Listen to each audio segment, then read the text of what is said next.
Atwolis of this world are a disgrace to the Kenyan worker. I cannot understand how workers every year, every time there is an election for Kotu, they go and vote back this Mzee. I can't understand. And he's just after his own stomach. I remember when we came into office with William Ruto in 2022, this Atwoli had been on record campaigning for Azimio and actually advising William Ruto to look for a tree in Sugoi where he'll hang himself because he'll lose. I couldn't believe it when I found him in State House when we went in. And he was there laughing and dancing on the corridor. He was brought by Musalia and Wetangula to see William Ruto. And I asked William Ruto, how come Atwoli is here? I thought this man was saying that you should look for a tree in your compound to hang because you cannot be president. He laughed sheepishly and told me, Rigathi, you don't seem to understand this country. Every man has a price. He's Atwoli. He's a useless fellow. He just wants money. That's why he's here. And it has happened. He has abandoned the workers. He is now the lead praise singer of the William Ruto praise and worship team. He is the lead soloist. He sings with both bass and soprano. To praise a man who has made the lives of workers hell. To sing praises to a man who has impoverished Kenyan workers. To affirm a man who have made workers beggars in their own country. The workers of Kenya, since you seem to be unable to remove this man, my proposal to Kenyan workers is about time we created another alternative organization to champion the rights of the Kenyan workers, so that workers have a choice. They don't have to be in court. I want to urge you to start forming that body. I know William Ruto, through the Registrar of Trade Unions, will frustrate the registration of that organization. But again, mine is just to assure you, get your paperwork in order, get the members in order. Next year, in October, when we are in office, we shall register the new organization that will champion the interest of the Kenyan worker.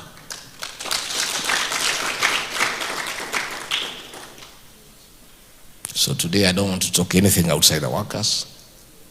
Mine is just to feel bad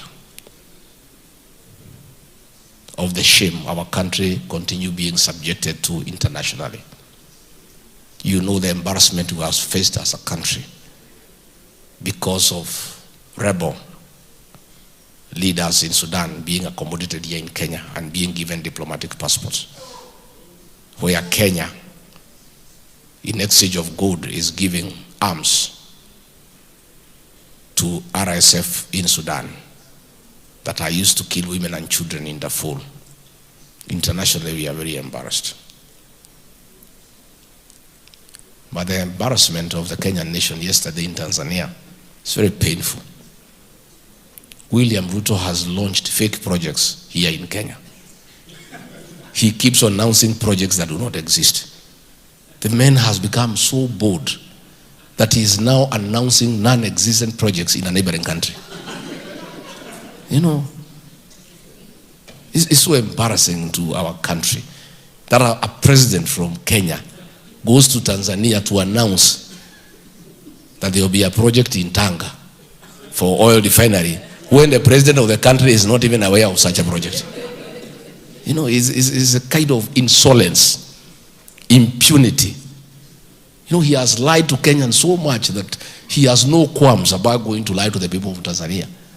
How do you go to a neighboring country to announce a project that is non-existent? And even the president of that country is complaining. At least Mama Suluhu, she is a very bad dictator who has blood on her hands. And we are happy that the International Criminal Court is slowly cornering her. But at least, despite being a brutal dictator, she had the decency to say, no, this is too much of a lie. You know? She's a terrible dictator, but at least she has some kind of conscience that it is wrong for a country, for a president from a different country to come and announce an non-existent project. So that's the kind of indignity that we continue to suffer as a country. But the beautiful part of it is that it's only for a time. For 14, 15 months and it's over. And I want to assure you, it will be over. There will be transformation. There will be new leadership in this country. A leadership that cares for the people of Kenya. A leadership that cares for the dignity of the Kenyan worker. A leadership that cannot kill young children. A leadership that cannot say that young people should be shot in the leg. A leadership that respects the sanctity of human life. A leadership that will not allow looting of public resources, because all these resources are for the people of Kenya.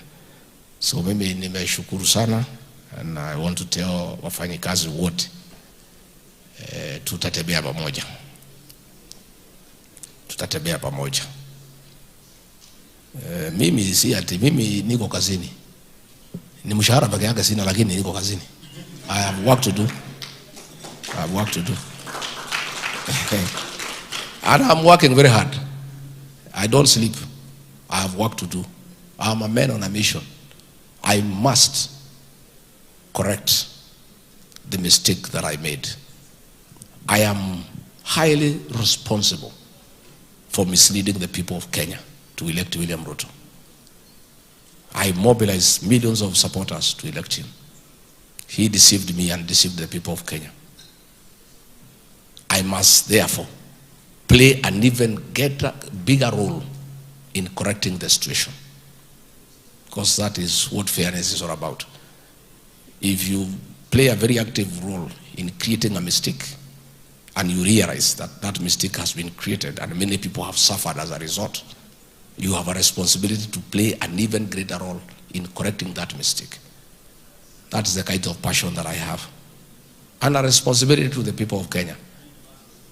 Regarding Gachagua, you played a great role in putting Kenya in the mess it is in. Please play an even greater role in getting us out of this mess. That we shall do. That we shall do. I saw another Ruto sycophant on TV saying that Rigathi Gachagua cannot be anything in this country, or he cannot even be in the school captain of Kenyan High School. You know, many people do not understand leadership.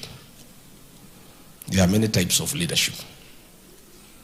There is charismatic leadership, the one of Jomo Kenyatta and Kwame Nkrumah. There is traditional leadership, the one of Luada Magere. There is positional leadership, the one of Daniel Arap Moi and William Ruto. But there is also functional leadership, where you are a leader without any position, but you are a man of great influence. Rigathi Gachagua is a functional leader. He requires no position to guide the people of Kenya in the right direction. I am a functional leader. Whether I have a position or not is immaterial, is totally irrelevant. I'll play my role in restoring this country without any position, as a functional leader. And if you wanted to know what functional leadership is all about, look at the national conversation. In every meeting in Kenya, Rigathi Gachagua is subject of conversation. You cannot be nothing. How come everybody is discussing you and you hold no position in this country? It's because it's the strength of functional leadership. That's what we are, and that's how we shall help this country